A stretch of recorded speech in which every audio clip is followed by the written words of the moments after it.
right, back to the hot topics. Now, on Wednesday, for the first time since R. Kelly and Aaliyah's 1994 wedding, the minister who officiated that ceremony testified under subpoena at Kelly's criminal trial. Sources are saying that Kelly's marriage to the late Aaliyah is the essential part of the Brooklyn prosecutor's case because Aaliyah was only 15 and R. Kelly was 27 when they tied the knot.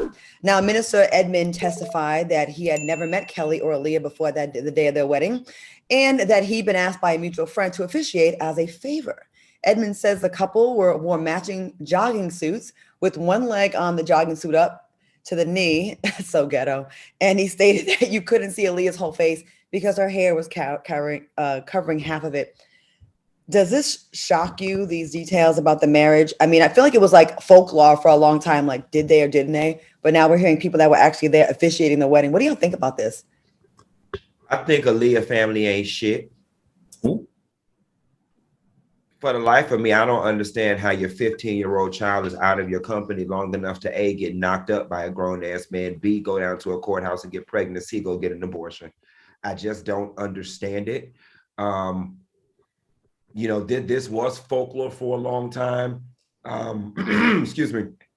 A lot of what this girl went through could have been prevented had she had proper supervision and had people been looking over her well-being and not dollar signs.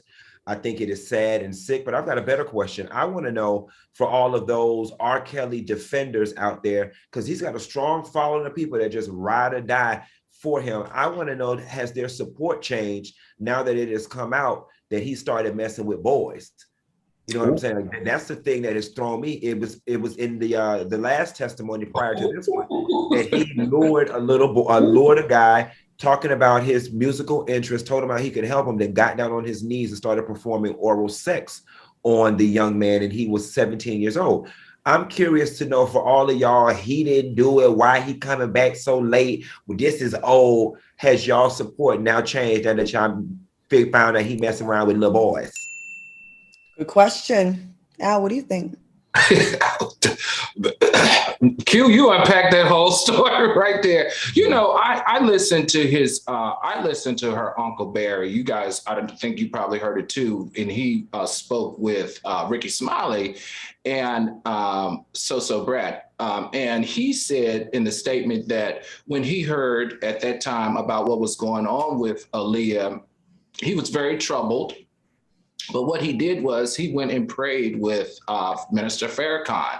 So I agree with Funky. Why didn't anyone step in? They saw it, they knew it, but they decided to turn a blind eye to it. I think this is an example of a failed parent, a failed uncle, a failed cousin. Anybody that was around that saw this happening should take some type of accountability in this situation and about this. And about the young man, Q, the thing that I thought was really funny about that story is R. Kelly was known, or allegedly, to pick up young ladies at McDonald's. This is nothing. We've seen 1,000 reports on it. And this particular day, he asked a young man to slide his number to a young employee, underage employee at McDonald's, and he also slid the young man his number. And like Q said, he invited him back to the house. But the twist on this was the first time the young man went to R. Kelly's house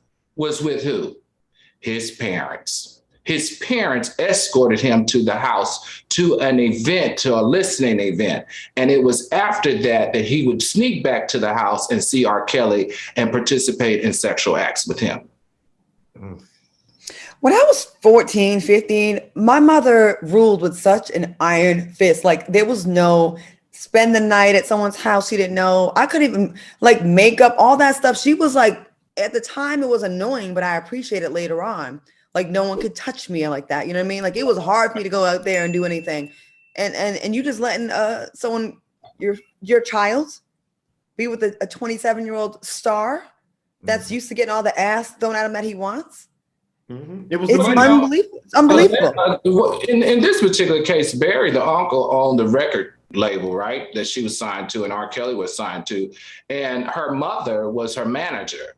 So I don't know, did they get it? Was it foggy because they wanted her to be successful and they were like, we have to do what we have to do in order to make sure my daughter's dreams come true?